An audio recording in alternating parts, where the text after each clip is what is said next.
तो दोस्तों स्वागत है आप सभी का आज के एक्सप्लेनेशन में जो कि होने वाला है मनी हाइस्ट सीजन 2 पर। दोस्तों आपने हमारे सीजन 1 के एक्सप्लेनेशन को काफ़ी ज़्यादा प्यार दिया और लगभग हर किसी ने मुझे सीजन 2 एक्सप्लेन करने को कहा।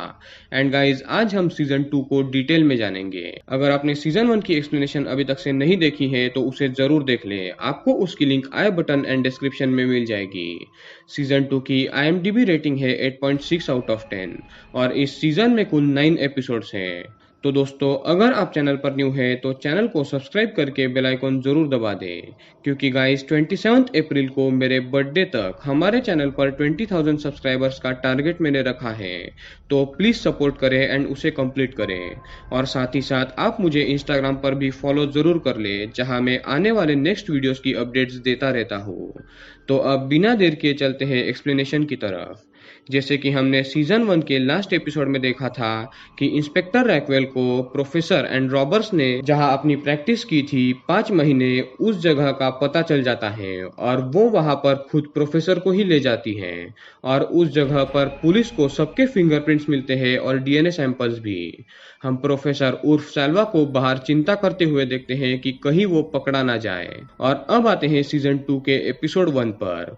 एपिसोड 1 में हम देखते हैं पुलिस अंदर जा चुकी है और उन्हें कई लोगों के टूथब्रश मिलते हैं और रैक्वेल ऑर्डर देती है कि आसपास के 10 किलोमीटर के एरिया में रोड ब्लॉक करो, सस्पेक्ट पास में ही हो सकता है। रैक्वेल को लग रहा था कि वो अब काफी क्लोज है, पर नहीं, ऐसा नहीं था। इस बंदे को पता था कि ऐसा हो सकता है, पर प्रोफेसर ज्यादा टेंशन नहीं लेता क्योंकि पुलिस को भले ही इतने सबूत हाथ लग गए हो, पर उससे कुछ भी साबित नहीं होने वाला था, क्योंकि प्रोफेसर ने खुद के मौजूदगी की सारी चीजें छुपा दी थी यानी गायब कर दी थी।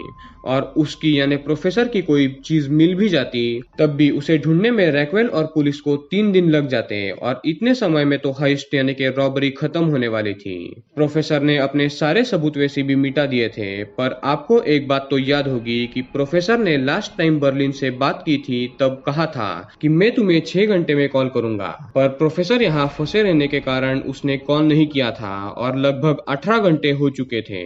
इंस्पेक्टर रैक्वेल उस पूरे बेस की फॉरेंसिक्स के लिए उसके एक्स हस्बैंड अल्बर्टो को बुलाती है। इंस्पेक्टर को भी थोड़ा सा एहसास हो गया था कि ये एक डेड एंड है, क्योंकि अब ये बेस मिलने से भी कुछ पता नहीं चलने वाला और म्यूजियम के अंदर तो लगभग मनी प्रिंट हो चुकी थी और हॉस्टेजेस भी अब रॉबर्ट्स के साथ मिलकर काम कर रहे थे, क्योंकि उन्हें बहुत सारे पैसे मिलने वाले थे। जिस वॉल्ट से सीक्रेट सुरंग खोदी गई थी उसी वॉल्ट में पैसे लाकर रखे जा रहे थे। अब तक मीडिया भी उस बेस पर पहुंच चुकी थी। प्रोफेसर उर्फ सैल्वार रैक्वेल से आकर मिलता है और बोलता है कि काफी वक्त हो गया है, अब उसे चलना होगा। पर रैक्वेल बोलती है कि अब फॉरेंसिक किट लेके गाड़ी जा ही रही है, करीब 30 मिनट बाद, तो तुम उसी के साथ जाना। प्रोफेसर मान जाता है। तभी रैक्वेल को जमीन पर एक सिगरेट पड़ी हुई मिलती है और हमें फ्लैशबैक दिखाया जाता है थोड़े दिन पहले का। उस बेस के सामने प्रोफेसर खुद ही कुछ चीजें रख रहा है। प्रोफेसर को हर चीज का नॉलेज था और उसने पुलिस को गुमराह करने के लिए और उनका वक्त बर्बाद करने के लिए कुछ रैंडम चीजें वहां छोड़ दी थी, ताकि उन चीजों का DNA match and fingerprint match ना मिल सके। रॉयल म्यूजियम में रॉबर्ट्स नियम के अनुसार हर 6 घंटे में कॉल कर रहे थे और 18 घंटे हो चुके थे। तो अब रॉबर्ट्स को भी पता चल गया था कि कुछ तो गलत है, क्योंकि प्रोफेसर फोन ही नहीं उठा रहे थे। फिर हम 5 मंथ्स बैक रॉबर्ट्स का ट्रेनिंग टाइम देखते हैं, जिसमें प्रोफेसर खुद बोला था कि हर 6 घंटे में कॉल होगा, पर अगर किसी कारण वो नहीं हुए तो 4 चेकअप कॉल तक तुम वेट करना, यानी 24 आवर्स तक। और फिर भी बात नहीं हुई तो समझ लेना कि उसे अरेस्ट कर लिया गया है।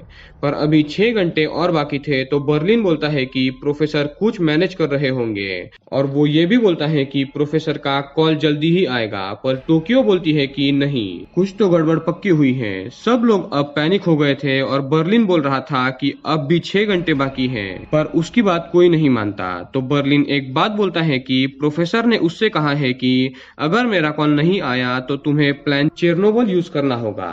सब पूछते हैं कि ये कौन सा प्लान है, तो बर्लिन बोलता है कि अगर सब सही रहा तो तुम्हें कभी भी इस प्लान के बारे में पता नहीं चलेगा। पर आपको याद ही होगा कि मैंने सीजन 1 के एक्सप्लेनेशन में 2 लोगों को बेवकूफ कहा था और उनकी ही वजह से अब तक प्लान फंस रहे थे।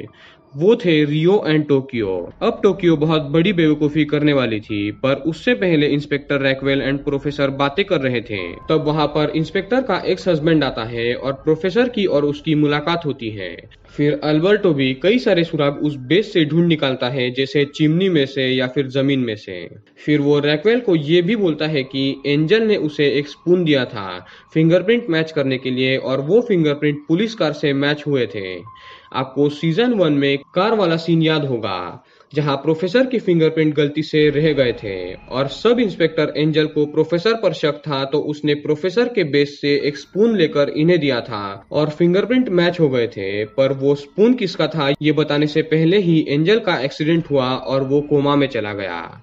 फिर प्रोफेसर अब रैक्वेल से मिलने जाता है क्योंकि उसका जाना अब जरूरी था, तो वो रैक्वेल से बोलता है कि वो पैदल चला जाएगा, पर अल्बर्टो उसे बोलता है कि वो सैल्वा यानी कि प्रोफेसर को लिफ्ट दे देगा। बैंक के अंदर सारे रॉबर्स को एक गलत फहमी हो जाती है कि प्रोफेसर को अरेस्ट किया गया है, क्योंकि जब प्रोफेसर पुलिस से बात कर रहे थे तो मीडिया लाइव कवरेज कर रही थी और ये सब उस बात को टीवी पर देख लेते हैं और सिग्नल चला जाता है और इन्हें पूरी बात पता चल ही नहीं पाती कि असल में क्या हुआ है। टोक्यो सबको भड़काती है कि प्रोफेसर को अरेस्ट किया गया है, अब प्लान चिरनोबल क्या है उसे एक्टिवेट करो। पर बर्लिन बहुत शांत और होशियार था।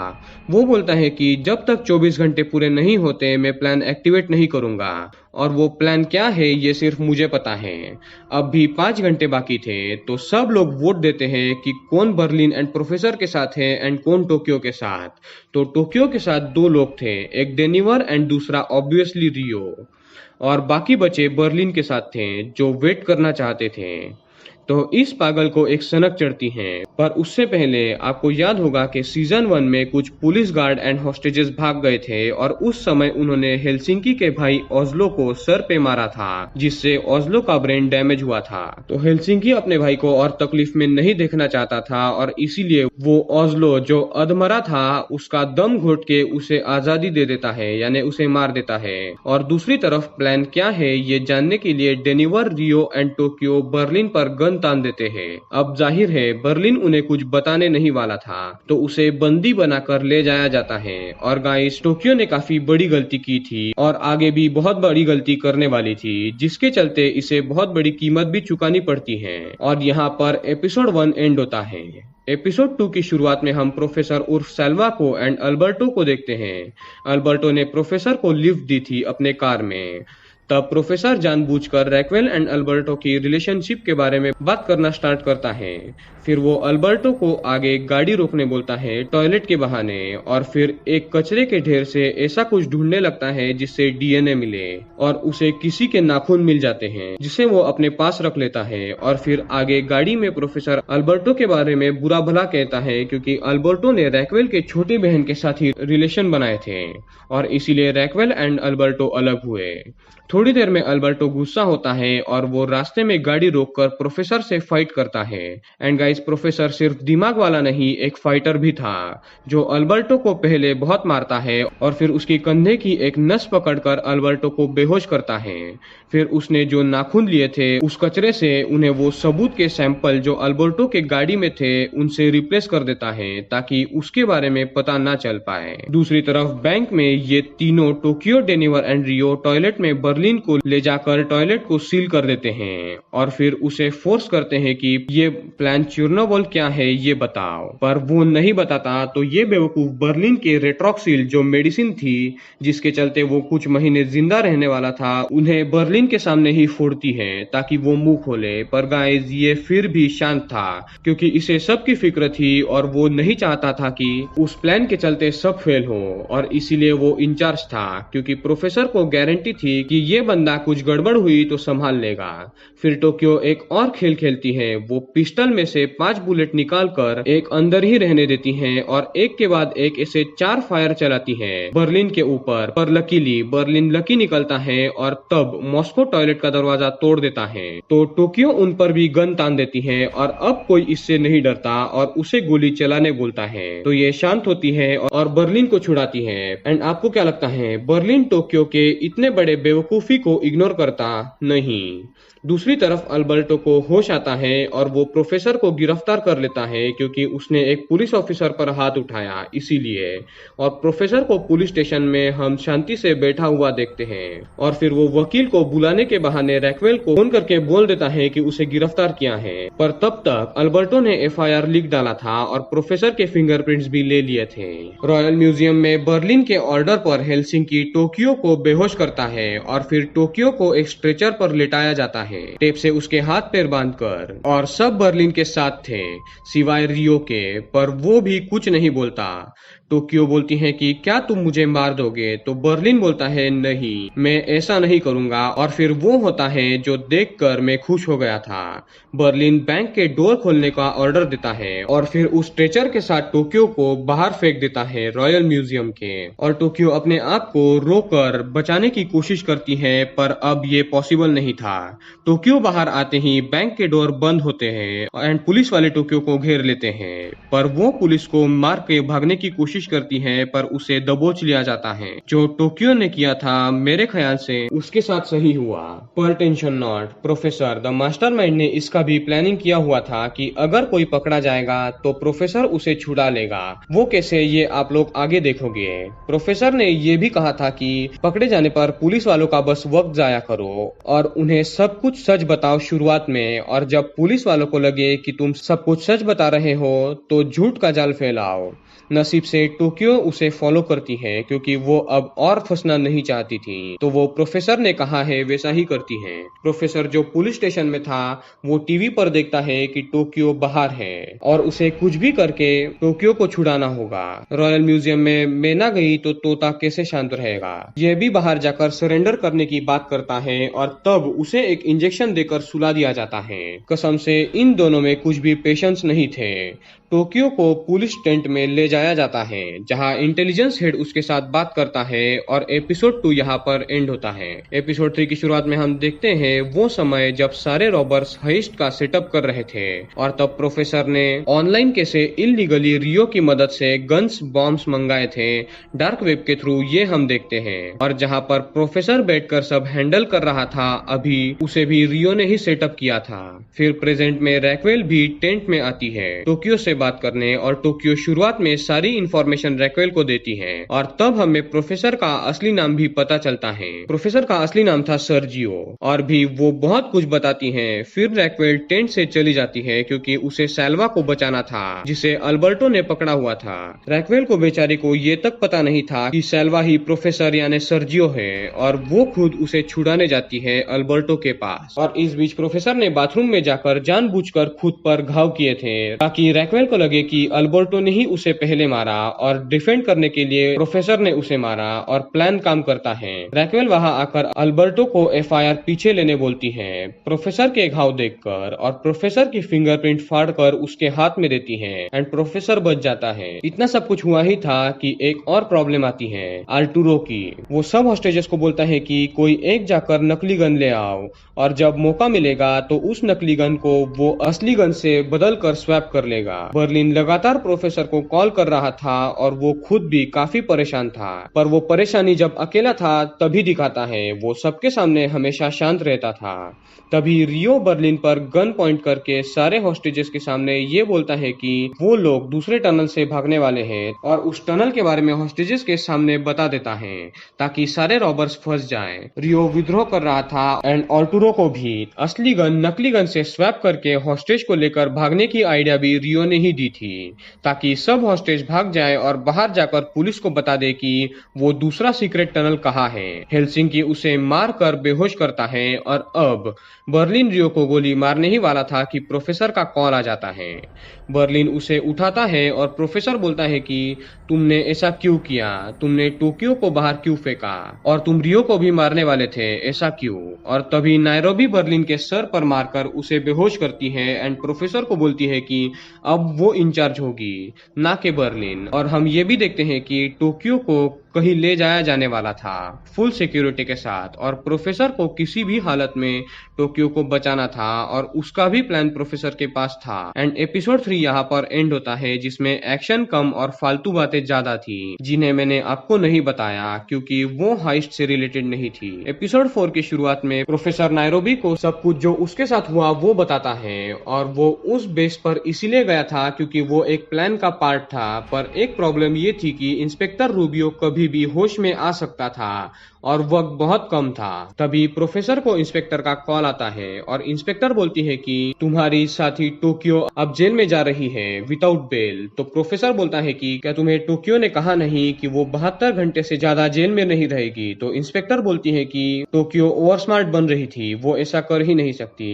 रैक्वेल ये भी बोलती है कि तुम जल्दी ही पकड़े जाओगे और ये तुम्हें पता है। तो प्रोफेसर बोलता है कि मैं तुम्हारे कॉन्फिडेंस की दाद देता हूँ पर ऐसा नहीं होगा, ये एक तरफा खेल है। और प्रोफेसर फोन रख देता है। फिर हम लोग रॉयल म्यूजियम में नायरोबी को देखते हैं जो अब इंचार्ज थी, एंड आर्टुरो को रियो के बोल याद आते हैं कि नकली गन असली में बदलो और उस गन के सहारे बाहर निकल जाओ। आर्टुरो मोनिका को बोलता है कि डेनिवर जब तुम्हें इंजेक्शन लगाने के लिए आएगा तो तुम नकली गन ले लेना। मोनिका मान जाती है पर गन लेने के लिए नहीं, सिर्फ उस रूम की चाबी लेने के लिए जिसमें गन रखी हुई थी। दूसरी तरफ बर्लिन जख्मी था और हेलसिंकी उसके सर पर पट्टी बांध रहा था, और बर्लिन ये बोलता है कि वो नायरोबी के साथ है। और फिर वो ये बोलता है कि प्लान चर्निवल ये था कि कैश को बलून से बांधकर हवा में छोड़ना है और फिर बलून को गोली मारकर फोड़ देना है, जिससे कि 1 बिलियन यूरोज रास्ते पर गिरेंगे एंड लोग उसे उठाने के लिए आएंगे और हजारों लोग उसे उठाएंगे। तो पुलिस में हड़कंप मचेगी और रॉबर्स अंदर से भाग जाएंगे। पर अब उस प्लान की जरूरत नहीं थी क्योंकि प्रोफेसर ने कॉल कर दिया था। मोनिका किसी तरह चुपकर उस रूम की चाबी ले आती है जहां पर गन्स थी, और आर्टुरो वहां जाकर एक नकली गन उठा लाता है। फिर हम बाहर का सीन देखते हैं सेल्वा एंड रैक्वेल का, जो रात में एक साथ थे, और तब प्रोफेसर रैक्वेल को साइडर यानी वाइन या फिर बियर का एक एग्जाम्पल देकर उसका प्लान इनडायरेक्टली रैक्वेल को बता रहा था कि उसने सब पढ़ा हुआ है कि उसे साइडर कैसे बनाना है जो वर्ल्ड का बेस्ट साइडर हो। यानी वो रॉबरी की बात कर रहा था, वर्ल्ड्स बेस्ट रॉबरी की। फिर वो बोलता है कि उसने सब पढ़ा हुआ है एसिडिटी, फर्मेंटेशन, साइडर के बारे में। यानी वो रॉबर्स एंड पुलिस की बात कर रहा था। और वो ये भी बोलता है कि सिर्फ एक खराब एप्पल जो साइडर को पूरी तरीके से खराब कर सकता है और वर्ल्ड्स बेस्ट साइडर को बर्बाद कर सकता है। यानी वो खराब एप्पल थी टोक्यो, जिसे बर्लिन ने बाहर फेंक दिया था ताकि हाइस्ट खराब ना हो। प्रोफेसर ये भी बोलता है कि ये साइडर यानी बियर बनाने का प्लान उसका नहीं, उसके डैड का था। यानी गाइज अब हमें पता चल जाता है कि प्रोफेसर उस रॉबरी का मास्टरमाइंड नहीं था, वो उसके डैड का प्लान था, और उसके डैड भी एक रॉबर थे। फिर रैक्वेल निकल पड़ती है हाइस्ट के टेंट में, और टेंट में आके रैक्वेल बोलती है कि हम इस रॉबरी को 24 घंटे में सॉल्व करेंगे। और सच में सिचुएशन अब डेंजर थी क्योंकि अब सच में रॉबरी खत्म होने में सिर्फ 24 घंटे बचे थे। और प्रोफेसर भी सब रॉबर्स को इंस्ट्रक्शन देता है कि बस बहुत हो गया, अब झगड़ा मत करो। रियो को बोल दो कि टोक्यो को प्रोफेसर छुड़ा लेगा। और फिर प्रोफेसर इंस्पेक्टर को टेंट में कॉल करता है और बोलता है कि वो 11 हॉस्टेजेस को रिलीज कर रहा है, पर एक कंडीशन है कि उसे एक रिपोर्टर एंड एक कैमरामैन चाहिए होगा जो अंदर जो कुछ भी हो रहा है उसे लाइव कवर करे। रैक्वेल के सहयोगी उसे मना करने बोल रहे थे, और तब इंस्पेक्टर भी बोलती है कि वो इस बारे में सोचेगी। तो प्रोफेसर बोलता है कि याद रहे कि तुमने ना कहा तो मैं फिर से हमारी रिकॉर्डिंग मीडिया में दे दूंगा कि 11 हॉस्टेजेस को बचाने के लिए इंस्पेक्टर ने रिपोर्टर्स को अंदर नहीं जाने दिया। इंस्पेक्टर अब सोच में पड़ जाती है कि क्या करे। और गाइस ये भी एक प्रोफेसर का प्लान था, एक साइकोलॉजिकल गेम। फिर हम रॉबर्स का एक ट्रेनिंग पीरियड देखते हैं जहां प्रोफेसर सबको एग्जांपल देता है कि अगर ब्राजील एंड कैमरून के बीच में फुटबॉल मैच होगा तो तुम किसे सपोर्ट करोगे। तो मॉस्को बोलता है कि हमें पता है कि ब्राजील जीतेगा, पर फिर भी मैं कैमरून को सपोर्ट करूंगा। तो प्रोफेसर यही पॉइंट उठाकर बोलता है कि इवन इफ पुलिस वाले हमें हरा सकते हैं पर फिर भी हमें पब्लिक की सिंपैथी हमारे तरफ से चाहिए। यानी पुलिस होगी ब्राजील एंड रॉबर्स होंगे कैमरून, जिनका पब्लिक सपोर्ट करेगी। और इसीलिए अपने झूठे दर्द बताने के लिए रिपोर्टर एंड एक कैमरामैन को लाइव कवरेज के लिए प्रोफेसर ने रॉयल म्यूजियम में आने देने की इंस्पेक्टर से रिक्वेस्ट की थी।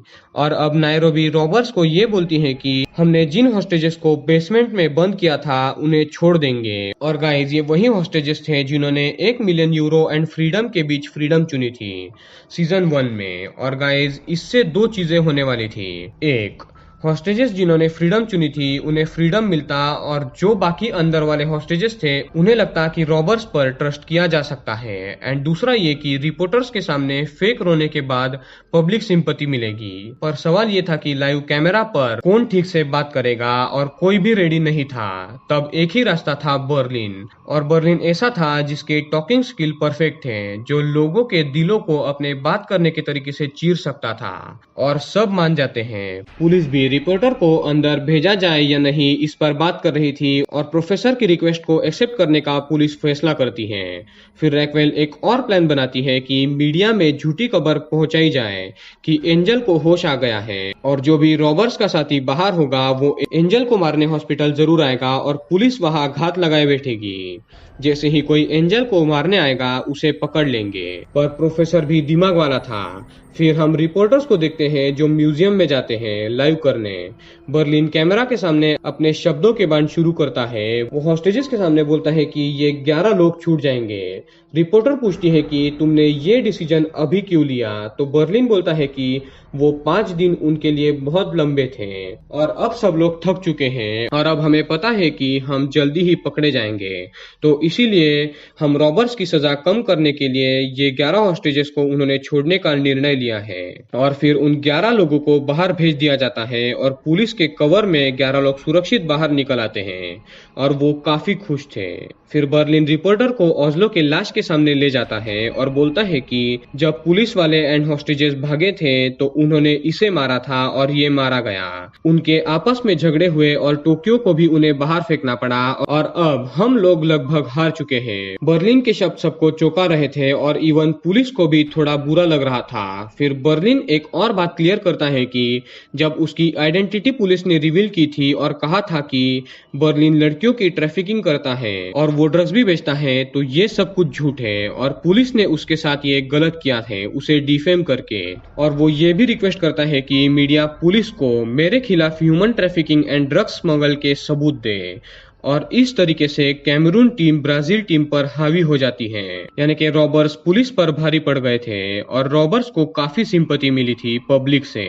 रिपोर्टर्स चले जाते हैं, एंड प्रोफेसर बर्लिन को कॉल करता है और बोलता है कि टोक्यो अब जेल से निकलने वाली है, ये रियो को बताओ, और टोक्यो वापस से रॉयल म्यूजियम में भी आएगी तुम्हारा साथ देने। फिर प्रोफेसर बर्लिन से बात करता है, और प्रोफेसर बोलता है कि पुलिस ने कहा है कि इंस्पेक्टर एंजल कोमा से बाहर आ गया है, तो क्या किया जाए। बर्लिन बोलता है कि 99% ये एक ट्रैप है, और तुम 1% चांस के लिए इस तरीके से अंदर जाओ कि किसी को पता ना चले।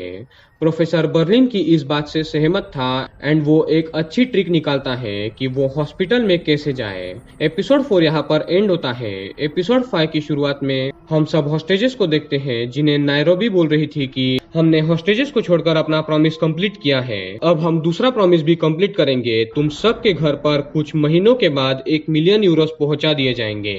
नायरोबी चली जाती है और डेनिवर अकेला था। फिर हम प्रोफेसर को देखते हैं जो कि एक मस्त टेक्निक निकालता है हॉस्पिटल में जाकर ये देखने के लिए कि एंजल कोमा से उठा है या नहीं। वो एक जोकर का गेटअप बनाता है। फिर थोड़ी ही देर में अचानक से उस हॉस्पिटल में जहाँ इंस्पेक्टर था वहाँ कई सारे अनगिनत जोकर्स आते हैं, और सब कंफ्यूज थे कि ये क्या हो रहा है। और इतने क्लाउन्स में अचानक से प्रोफेसर भी एंटर करता है जोकर बन के, और उसके हाथ में एक टेडी था। तब पुलिस को पता चलता है कि किसी ने फॉल्स एडवर्टाइज करके उस हॉस्पिटल में एक क्लाउन शो इवेंट है ऐसा कहा था, इसीलिए इतने क्लाउन वहां आए थे। प्रोफेसर छोटे बच्चों के रूम में जाकर अपने हाथ का बनी उन्हें देता है, और उस बनी के आंख में एक कैमरा था, और उस बच्चे को इंस्पेक्टर एंजल के रूम में जाने को बोलकर प्रोफेसर बाहर चला जाता है सारे जोकर्स के साथ, और बाहर जाकर कैमरा के थ्रू देखता है कि वो ट्रैप था, और अपने आप से खुश होकर प्रोफेसर अपने बेस पर निकल पड़ता है। फिर थोड़ी ही देर में न्यूज वाले न्यूज पर ये बताते हैं कि बर्लिन पर कोई भी human trafficking and drugs smuggle की केस नहीं है, और पुलिस ने पब्लिक के आंख में धूल झोंकी है और इसके चलते पुलिस के प्रति पब्लिक और भी हताश हो जाती है एंड पुलिस पर से सबका भरोसा उड़ जाता है। रॉयल म्यूजियम में डेनिवर को अकेला देखकर अपने पास वाले असली गन से ऑल्टोरो डेनिवर पर गन तानता है और डेनिवर जब अपनी गन निकालता है तो वो नकली गन थी। इसके बारे में सारे रॉबर्स को पता लग जाता है और रियो ही इसकी खबर सबको देता है। वो बर्लिन ने टोक्यो के साथ जो किया उसके लिए गुस्सा था, पर अब जब प्रोफेसर ने कहा कि वो टोक्यो को छुड़ा देंगे तो वो रॉबर्स के साथ आ चुका था और उसने जो प्लान ऑल्ट्रो को बोला था उसे फेल करते हुए तुरंत इलेक्ट्रॉनिक डोर्स जो रॉयल म्यूजियम के थे उन्हें अपने पीसी के थ्रू लॉक कर देता है और जब मोनिका उसे खोलने की कोशिश करती है तो कुछ नहीं होता। तो वो डेनिवर पर गन तान कर बोलता है कि उसे जाने दो, नहीं तो वो डेनिवर को मार देगा। पर मोनिका जो थी वो डेनिवर से प्यार करती थी और उसे बचाने के लिए वो ऑल्ट्रो के सर पर मार के उसे बेहोश कर देती है और सब ठीक हो जाता है। एंड गाइज अब अनऑफिशियली ही सही पर मोनिका अब रॉबर्स के ग्रुप में शामिल हो गई थी। दूसरी तरफ रैक्वेल सैल्वा उर्फ प्रोफेसर से कॉफी शॉप में मिलती है और इस बार प्रोफेसर पकड़ा जाता है। रैक्वेल को प्रोफेसर के कपड़ों पर जोकर के बाल दिख जाते हैं और वो समझ जाती है कि उस हॉस्पिटल में जोकर बन के वही आया था। एंजल ने उसी के बारे में बोला था और इंस्पेक्टर काफी दुखी होती है। वो जिससे प्यार करती थी वो रॉबर का साथी निकला।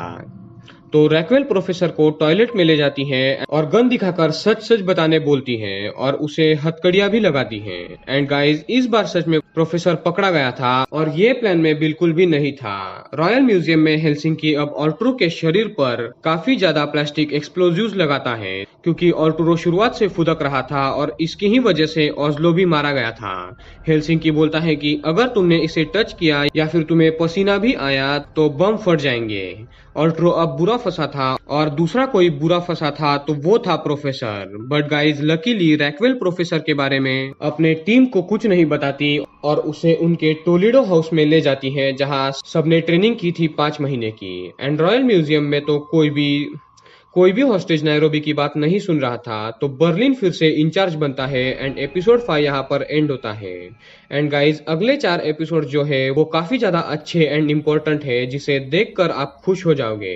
एपिसोड 6 की शुरुआत में अब बर्लिन इंचार्ज होते ही सबको भागने की कोशिश करने के कारण उन्हें विदाउट रेस्ट दिन रात टनल खोदने को बोलता है जब तक उनके हाथों से खून ना निकल जाए। और वैसे भी हॉस्टेजेस को सीक्रेट टनल के बारे में पता तो था पर वो कहाँ है ये नहीं पता था और हॉस्टेजेस जो शुरुआत से टनल खोद रहे थे उसे अब डबल स्पीड में खोदने लगे थे और उसके वाइब्रेशंस रीडिंग से पुलिस को बाहर पता चल जाता है कि अब रॉबर्स जल्दी ही भागने वाले हैं। दूसरी तरफ हम रैक्वेल को देखते हैं जिसने प्रोफेसर को टोलेडो बेस में बंदी बनाकर रखा है। प्रोफेसर कन्फेस करता है कि वो सर्जियो है। फिर रैक्वेल ये बोलती है कि मैं तुमसे प्यार करती थी और मैं तुम्हारे साथ सो भी चुकी हूँ, तो क्या ये भी तुम्हारे प्लान में था कि इंस्पेक्टर जो 8 साल से अकेली है उसे फंसाया जाए? तो प्रोफेसर बोलता है कि नहीं, वो सच में रैक्वेल से प्यार करता है और गाइज ये सच था। प्रोफेसर वाकई में रैक्वेल से प्यार करता था। फिर रैक्वेल बोलती है कि तुम्हारे फिंगरप्रिंट्स किसी भी पुलिस रिकॉर्ड में क्यों नहीं है? तो प्रोफेसर बोलता है कि मैं अपनी आइडेंटिटी हमेशा चेंज करता था और मैं हमेशा कहीं पर भी पकड़ा गया तो फेक फिंगरप्रिंट देता था ताकि अगली बार वो पकड़ा ना जाए और उसके कोई भी रिकॉर्ड किसी भी पुलिस स्टेशन में ना मिले।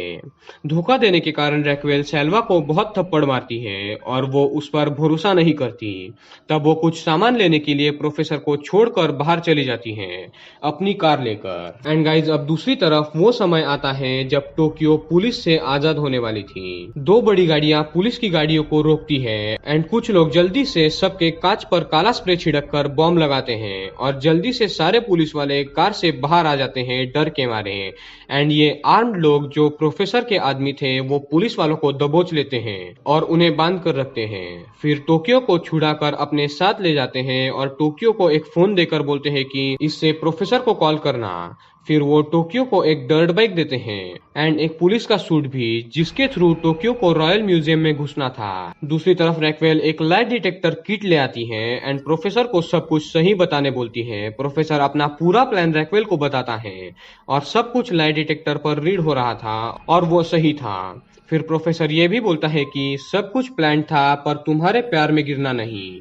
अब रैक्वेल बोलती है कि मैंने अभी तक तुम्हारे बारे में किसी को नहीं बताया है पर मैं अभी बताऊंगी। तो प्रोफेसर जल्दी से उठकर रैक्वेल को बेहोश करता है, जैसा पहले उसने अल्बर्टो को भी किया था, ताकि रैक्वेल ये बात किसी को ना बता पाए। दूसरी तरफ टोक्यो रियो को कॉल करके बोल देती है कि प्रोफेसर ने उसे छुड़ा लिया है और वो रॉयल म्यूजियम में आ रही है।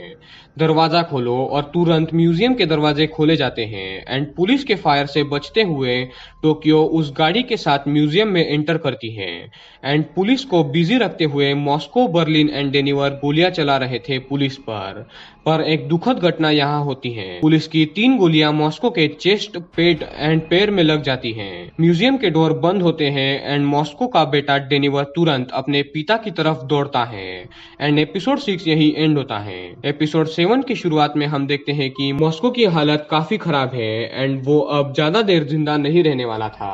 तो वो डेनिवर को बोलता है कि जो टनल वो खोद रहा है उसे पूरा करो। एंड गाइस, अब टर्निंग पॉइंट था क्योंकि सारा पैसा लेकर रॉबर्स को 15 घंटों में बाहर निकलना था और अभी टनल कुछ मीटर खोदना बाकी था। एंड दूसरी तरफ प्रोफेसर जो है वो रैक्वेल के साथ फंसा था। रैक्वेल जब होश में आती है तो वो प्रोफेसर पर गन तान देती है। प्रोफेसर ने रैक्वेल का फोन एंड कार कीज ले ली थी, तो वो रैक्वेल को बोलता है कि वो जा रहा है तो अगर गोली चलानी है तो अभी चला लो, बाद में वो हाथ नहीं आएगा। रैक्वेल सिर्फ गन ताने खड़ी रहती है एंड प्रोफेसर उसकी कार लेकर निकल जाता है। टेलिडो का बेस काफी दूर था और आगे का रास्ता रैक्वेल को अकेले ही पैदल तय करना पड़ता है एंड तब तक प्रोफेसर बेस पर जा चुका था जहां से वो सब कंट्रोल कर रहा था। म्यूजियम के अंदर सबको थोड़ी थोड़ी तो मेडिकल की नॉलेज थी पर वो चेस्ट एंड पेट की गोली नहीं निकाल सकते थे एंड मॉस्को बोलता है कि मेरी चिंता मत करो, टनल खोदना स्टार्ट करो। डेनिवर टनल खोदने जाता है एंड उसका साथ रियो एंड टोक्यो देते हैं। और गाइज, अब कुछ घंटे बाकी थे तो सब लोग जी जान लगाकर मेहनत करते हैं मिलजुल कर, बिना लड़े। प्रोफेसर बर्लिन को ये भी बोलता है कि जितनी मनी अभी तक प्रिंट हो सकती है उतनी करो और वहां से निकलो। मुझे पुलिस ने आइडेंटिफाई कर लिया है और वहां पुलिस कभी भी आ सकती है। दूसरी तरफ रैक्वेल लंबा सफर तय करके पुलिस टेंट में आती है जहां पर उसे सारे पुलिस वाले बोलते हैं कि तुम रॉबर्स का साथ दे रही थी शुरुआत से, और पुलिस ने कहा कि शुरुआत से तुम प्रोफेसर से मिली हुई हो और सारी इंफॉर्मेशन एंजल नहीं तुम उसे दे रही थी और वो तुम्हारा बॉयफ्रेंड है सैल्वा। यानी गाइज, अभी जो रैक्वेल प्रोफेसर के साथ थी इसका मतलब पुलिस वालों ने ये निकाला कि रैक्वेल जासूस है और उसकी बिना बात सुने उसे केस से निकाल दिया जाता है और उसका बैच एंड गन भी ले लिए जाते हैं। प्रोफेसर फिर से रैक्वेल को टेंट में कॉल करता है कि मॉस्को के लिए एक सर्जन भेजो, पर प्रोफेसर की बात नहीं सुनी जाती। फिर हम देखते हैं कि जिस जगह पर प्रोफेसर शुरुआत में एज ए साइडर बनाने की जगह बोलकर रैक्वेल को ले गया था वो असल में उसका बेस था ही नहीं। उसका ओरिजिनल बेस वो था जहां पर एंजल ने विजिट किया था। प्रोफेसर ने रैक्वेल को अपना साइडर बनाने का दूसरा ही गोडाउन दिखाया था और पुलिस ने जब वहां तलाशी ली तो वहां पर कुछ भी नहीं था। अब प्रोफेसर के ओरिजिनल बेस पर प्रोफेसर के बाहर के आदमी इस साइड से टनल खोद रहे थे और रॉबर्स अंदर से, एंड मॉस्को तो लगभग अब मर ही चुका था। दूसरी तरफ अब रैक्वेल को केस से निकालने पर और बैच एंड गन लेने पर वो इंस्पेक्टर एंजल का बैच हॉस्पिटल से लेती है और निकल पड़ती है अकेली ही प्रोफेसर का पता लगाने। और एपिसोड 7 यहाँ एंड होता है। एपिसोड 8 की शुरुआत में रैक्वेल अपने घर पर मैप के थ्रू पता कर लेती है कि वो कहाँ पर मिले थे पहली बार उस कॉफी शॉप में, तो वो सेंटर पॉइंट था। फिर वो बाहर जाकर उस शॉप के आसपास के हर दुकान की कैमरा फुटेज लेती है 5 दिन पहले की अपना बैच दिखाकर, और फिर घर आकर एक फुटेज चेक करती है एंड जिस साइड में प्रोफेसर दिख रहा था वहां वो मार्क कर रही थी। रॉयल म्यूजियम में दोनों तरफ से टनल खोदने के कारण वो टनल लगभग खोदा जा चुका था एंड उन्हें एक दूसरे की आवाजें भी आ रही थी। पर तभी उस टनल में डेनिवर को लेने मोनिका आती है। जब वो बाहर जाता है तो मॉस्को अपनी आखिरी सांसें ले रहा था। मरते वक्त वो मोनिका को बोलता है कि डेनिवर का ख्याल रखना एंड फिर वो मर जाता है। बर्लिन मॉस्को के मौत की खबर प्रोफेसर को देता है एंड प्रोफेसर बहुत रोता है एंड 8 रॉबर्स में से 2 रॉबर्स तो मारे गए थे, ऑस्लो एंड मॉस्को। उनकी अंतिम क्रिया की जाती है और बाहर हम देखते हैं कि पुलिस वाले म्यूजियम में घुसने वाले थे पीछे के डोर से एंड रैक्वेल भी प्रोफेसर का मेन बेस का पता लगा चुकी थी और वो वहां पहुंचकर अंदर जाती है। पर वहां प्रोफेसर एंड उसके आदमी पहले से ही तैयार थे और वो इजीली रैक्वेल को बंदी बना लेते हैं। फिर टनल खोदकर कंप्लीट होता है और खुद प्रोफेसर उस टनल के थ्रू म्यूजियम में घुसकर सबसे मिलता है, खास करके डेनिवर एंड हेलसिंकी से, क्योंकि उन दोनों ने अपने लोग खोए थे। फिर वो प्रिंट किए हुए पैसों को देखता है जो बहुत ज्यादा थे और उसे ले जाने में कुछ घंटे लगने वाले थे, पर पुलिस टीम अंदर जाने के लिए तैयार थी। एंड अब वक्त काफी कम था। अब सब लोग हॉस्टेजेस की मदद से पैसे वॉल्ट में रखवाते हैं और सारे हॉस्टेजेस को बोलते हैं कि तुम जो टनल बना रहे हो उसे जल्दी से कंप्लीट करो। पर एलिसन देख लेती है कि वो लोग पैसे दूसरे टनल से ले जा रहे हैं एंड गाइस तेजी से पैसे ले जाए जा रहे थे। रॉबर्ट्स को थोड़ा टाइम मिले, इसके चलते प्रोफेसर रियो के थ्रू एक फेक फ्रीक्वेंसी कन्वर्ट करवाता है, जिसके चलते पुलिस को कंफ्यूजन हो कि असल में किस टनल से रॉबर्ट्स बाहर जा रहे हैं और 2 घंटे इन्हें एक्स्ट्रा मिले। फिर ये लोग जो फेक टनल था उस जगह पर एक्सप्लोजिव्स लगाते हैं ताकि पुलिस उस फेक टनल के तरफ जाते वक्त ही उन एक्सप्लोजिव्स को डिफ्यूज करने लगे। रैक्वेल को तो बांध कर प्रोफेसर ने रखा था। तभी एंजल का कॉल आता है, यानी वो होश में आ गया था और वो अगर मुंह खोलता तो 5 मिनट में पुलिस प्रोफेसर के बेस पर आती। इसीलिए प्रोफेसर रैक्वेल को बोलता है कि एंजल से कहो कि जब तक वो वहां नहीं आती किसी को कुछ मत बताना, और ऐसा ही होता है। एंजल बोलता है कि वो होश में आ गया है। रैक्वेल बहुत रोती है और फिर एंजल बोलता है कि मैंने सुना कि तुम्हें इन्वेस्टिगेशन से निकाल दिया गया। तो वो बोलती है हाँ ऐसा ही हुआ है। एंजल बोलता है कि तुम यहाँ आओ एंड किसी को मत बोलो कि वो होश में आया है। पर पुलिस को खबर लग जाती है कॉल हिस्ट्री से कि एंजल ने अभी कॉल किया था रैक्वेल को। तो रैक्वेल बोलती है कि प्रोफेसर तुम्हारे पास कोई ऑप्शन नहीं है, मुझे एंजल से मिलने दो, और प्रोफेसर उसे आजाद कर देता है। एंड गाइस रैक्वेल प्रोफेसर को किस करती है एंड अब ठीक मोनिका की ही तरह रैक्वेल भी रॉबरी में शामिल हो गई थी इनडायरेक्टली। एंड एपिसोड 8 यहाँ पर एंड होता है। बर्लिन के कहने पर नायरोबी प्रिंटिंग रोक देती है और ये लोग टोटल 2400 मिलियन तो नहीं प्रिंट कर पाए, पर अमाउंट 2400 मिलियन के काफी पास थी और वैसे भी 2 शेयर्स 2400 मिलियन में कम थे।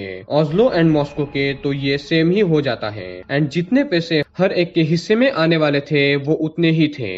रियो फेक टनल के पास एक्सप्लोजिव्स लगाता है और ये बेचारे हॉस्टेजेस बिना मतलब ये टनल खोद रहे थे। दूसरी तरफ रैक्वेल एंड एंजल मिलते हैं जो काफी अच्छे दोस्त थे और फिर रैक्वेल बोलती है कि मुझे प्रोफेसर का बेस कहाँ है ये पता है, पर मैं किसी को नहीं बताऊंगी क्योंकि रॉबर्ट्स की टीम असल में इतनी भी बुरी नहीं है। असल में बुरे लोग कौन हैं उन्हें वो ढूंढ रही है। और ये बोलते ही वहाँ पुलिस आती है और रैक्वेल को गिरफ्तार करके ले जाती है। एंड एंजल भी इंटेलिजेंस हेड को प्रोफेसर के बेस के बारे में कुछ नहीं बताता। दूसरी तरफ बैंक में पुलिस फोर्स घुस चुकी थी एंड टोक्यो रियो उन पर फायर भी कर रहे थे और बाकी लोग वक्त रहते टनल में जाते हैं और रियो एंड टोक्यो भी उसी तरफ बढ़ते हैं। तब पुलिस फोर्स को हॉस्टेजेस मिलते हैं एंड उन्हें आजाद किया जाता है। फिर पुलिस को उस फेक टनल के रास्ते पर एक्सप्लोजिव्स भी मिलते हैं जिन्हें डिफ्यूज करने में काफी वक्त लगने वाला था। तभी पुलिस दूसरा रास्ता ढूंढ रही थी तो उन्हें ऑल्ट्रो एंड बाकी कुछ हॉस्टेजेस दिखते हैं जो टनल खोद रहे थे। उन्हें भी रेस्क्यू किया जाता है। अब बचे थे नायरोबी, हेलसिंकी, एक हॉस्टेज जिससे बर्लिन प्यार करता था और खुद बर्लिन। बर्लिन सबको बोलता है कि तुम आगे जाओ, मैं पुलिस को उलझाए रखता हूँ। सब चले जाते हैं, सिर्फ बर्लिन एंड उसकी हॉस्टेज गर्लफ्रेंड रुकती है। जैसे पुलिस वर्ल्ड के पास आते हैं, बर्लिन उन पर मशीन गन चलाता है।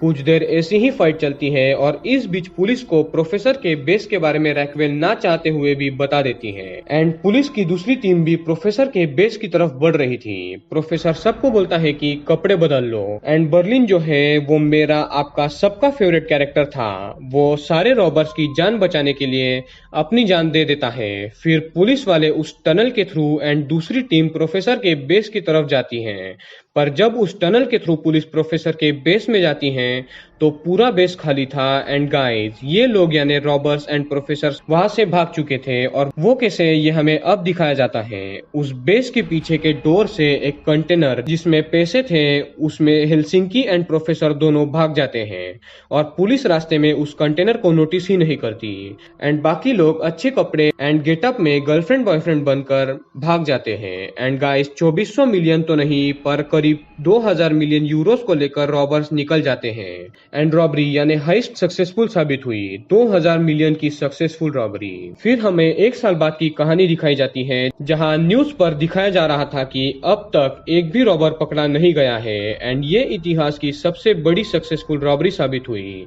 फिर हम रैक्वेल को देखते हैं जिसे एक साल पहले ही प्रोफेसर ने 4 फोटोज के थ्रू एक लोकेशन दी थी, डायरेक्शन एंड एंगल्स के साथ। रैक्वेल उसे मोबाइल पर देखती है एंड फिर कुछ ही दिनों में उस जगह पर पहुंच जाती है जहां प्रोफेसर ने उसे क्लू दिया था। तब रैक्वेल के फोन की बैटरी खत्म होती है एंड वो सीन आपको याद होगा, शुरुआत वाला। प्रोफेसर ने रैक्वेल को फोन देकर मदद की थी एपिसोड 1 के एंड में। ठीक वैसे ही इस बार भी सीजन 2 के एपिसोड एंड में 1 साल के बाद प्रोफेसर रैक्वेल के सामने आकर बोलता है कि तुम मेरा फोन ले सकती हो एंड रैक्वेल हंसने लगती है एंड मनी हाइस्ट सीजन 2 यहाँ पर एंड होता है विद सक्सेसफुल रॉबरी, जिसमें 2 लोग मरे पर 2 लोग नए जुड़ गए। मॉस्को एंड ओस्लो मारे गए पर मोनिका एंड रैक्वेल शामिल हुई एंड सीजन 2 एंड हुआ। पर गाइज ये कहानी यहीं पर खत्म नहीं होती है, अभी सीजन 3 एंड 4 बाकी है जिसमें और भी ट्विस्ट एंड टर्न्स है, तो मैं उसे भी एक्सप्लेन करूंगा, डोंट वरी। तो दोस्तों ये थी मनी हाइस्ट सीजन 2 की detail explanation with all episodes in one video. I hope कि आपको ये पसंद आई होगी, तो वीडियो को लाइक करें एंड चैनल को सब्सक्राइब करके बेल आइकॉन जरूर दबा दें,